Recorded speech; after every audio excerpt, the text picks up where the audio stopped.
पण जर आम्ही कंप्लेंट केली असेल तर पोलीस लोक लक्ष देत नाहीत. ते म्हणतात ही वस्तीतली लोक आहेत ना, लफडी करतात, फालतूगिरीच करत असतात. मग मी त्यांच्याकडे तक्रार करून वाट बघत बसले असते ना तर माझं घर उद्ध्वस्त होण्याची वेळ आली असती. आणि मी जे केलं ना आता त्या बाबतीत मला अजिबात गिल्ट नाहीये. मी हे सगळं माझ्या घरासाठी केलं, माझ्या आईसाठीच केलं. पण आशुतोष देसाई, या सर्व प्रकरणामुळे तुमच्या इमेजला धक्का बसतोय असं नाही वाटत का तुम्हाला? कसं बसेल? अजिबात नाही वाटत मला. आणि काय मी शिवाच्या पाठीशी उभा आहे. मीच काय, ही अख्खी वस्ती उभी आहे. हे बघा, मी तुम्हाला एक आवाहन करतो की तुम्ही शिवाची बाजू समजून घ्या. तिने हे सगळं का केलं हे जाणून घेणं खूप गरजेचं आहे. शिवा ना नेहमी सत्याच्या बाजूने उभी राहते. तुम्हाला शिवाबद्दल इतर लोकांनी सांगितलंच असेल, पण तरीही मी एकदा सांगतो. पण शिवा नेहमी सत्याच्या बाजूने उभी राहते आणि लढते. सध्या नवरात्रीचे दिवस चालू आहेत. आपण देवीची पूजा करतो, सगळे उपवास ठेवतो आणि श्रद्धा पण ठेवतो. आणि अशाच वेळेस एकीकडे देवीसारखीच लढा देणारी शिवा, जिला खंडेनवमीच्याच दिवशी ट्रोल केलं जातं का?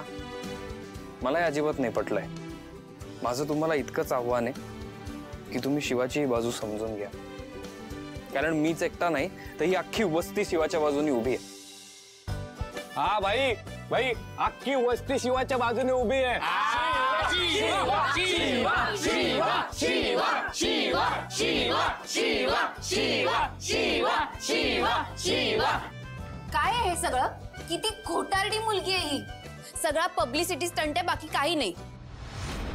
कीर्ती, तुला कसं कळलं ती खोटं बोलते ते? काहीतरी काय बोलतेस? मुळात या सगळ्यामुळे शिवाची खरी बाजू सगळ्यांसमोर आली. काय मी तुम्हाला जेवायला बोलवते, तुम्ही येत नाही. फुलं ठेवली तर तुम्ही अशी चिरडताय. काय आहे? येईल ना मी जेवायला, नक्की तुमच्या घरी जेवायला येईल. पण मला सांगा, तुमच्याकडे जेवायला आलेलं तुमच्या नातवाला आणि तुमच्या सुनेला आवडेल का हो? मग ती दोघं काय माझ्या आत्मेभर नाही आहेत? आज्ञेबाहेर नसली तरी सुद्धा त्यांना आवडेल का? अहो नक्की आवडेल. पहिल्यांदा माझी नाचून होती ना, जरा आगाऊ होती, काय घ्यायचीच नाही. काय म्हणजे कुठली जबाबदारी अंगावर घ्यायची नाही. घरच्यांनी शिकवलं नसणार, सवय लावली नसणार तिला, नाही का? तिच्या घरच्यांबद्दल एक शब्द सुद्धा बोलायचा नाही, सांगून ठेवते तुम्हाला. तुम्ही का रागवताय पण? का म्हणजे? अहो तुम्हाला काही माहित नसताना तुम्ही कसं काय बोलू शकता एखाद्याबद्दल? का नाही बोलायचं?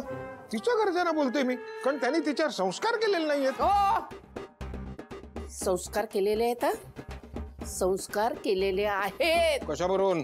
म्हणजे मला काय म्हणायचंय की संस्कार केलेले असतील का नाही तिच्यावर, त्याच्याशिवाय ती तुमच्या घरी इतके दिवस राहिलीये का? हो का नाही? मला सांगा, मी तिच्या घरच्याबद्दल बोलतोय, तुम्ही एवढं मनाला का लावून घेताय? काय म्हणजे? कारण तुम्ही कसलाही विचार न करता तिच्या घरच्या लोकांना बोलताय ना, म्हणून मला तुमचा राग आलेला आहे. म्हणून मी तुमच्याशी एक शब्द सुद्धा बोलणार नाहीये. ही मी निघाले. म्हणे संस्कार केलेले नाही त्याच्याशिवाय ती शिरीन, शारदे, मी म्हातारी नेमकी आहे कोण? चेहरा तर ओळखीचा वाटतो. शिरीन, अरे अरे अरे अरे अरे अरे अरे, हा दामू पार बुडालाय त्या म्हातारीच्या प्रेमात.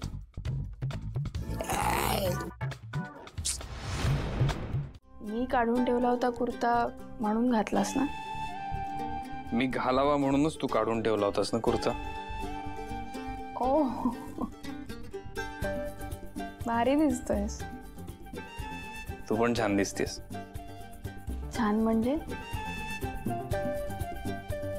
छान म्हणजे सुंदर दिसतेस. सुंदर म्हणजे? शिवा ऐक ना, हे आत्ता नको, शब्दामध्ये अडकू नकोस, कळलं? मग कशात अडकायचंय तुला? प्रेमात? हो नाही. तू शिवा, तू काहीतरी तू किती लाजतोस रे. लाजत? नाही, नाही, तू नुसतं लाजत राहणार आहेस की माझ्याकडनं सोनं पण घेणार आहेस? सोनं 50 तोला. आई. हे माझ्या लाडक्या नवऱ्यासाठी उर्फ मित्रासाठी घे. दसऱ्याच्या खूप खूप खूप शुभेच्छा. तुलाही दसऱ्याच्या खूप शुभेच्छा. पण सोनं आत्ता देत नाही तेवढं सकाळी. हा माहितीये सकाळी देत नाहीत, पण मला तुला सगळ्यात आधी द्यायचं होतं. थँक्यू. का? आता मला ना ह्या सगळ्यामध्ये ना खूप शिकायला मिळतंय. आता उदाहरणार्थ बघ ना, खाण्यावरचा कंट्रोल मला शिकायला मिळाला या उपवासातून तुझ्यामुळेच. गपरे, मी काही नाही केलं. तू तर मला साथ व्हावी म्हणून उपवास केलास. पण तुझी साथ होती म्हणूनच तो पॉसिबल झाला ना. भाई, हा सपोर्ट आयुष्यभर आहे आणि एका आयुष्यापुरतं नाहीये. 7 जन्म मी तुझ्या सोबत राहणार आहे. अच्छा. अशा तुला आठवतं आपण एकदा उंचावरनं उडी मारली होती? आठवतंय, ऑफकोर्स आठवतंय यार. काय तू विचारतेस मला? तुला एक सांगू का? बोल. तुझा हात हातात असेल ना तर मी कितीही लांबून उडी मारू शकते, कुठूनही, आणि ते पण डोळे झाकून. अरे वा वा वा, क्या बात आहे. याच नोटवरती मी पण तुला दसऱ्याचं सोनं देतो. तू मला सगळ्यात पहिले सोनं दिलंस ना, आता माझ्याकडून तुला सगळ्यात पहिले सोनं 50 तोला. लवकर ये देवघरात. हो येतो.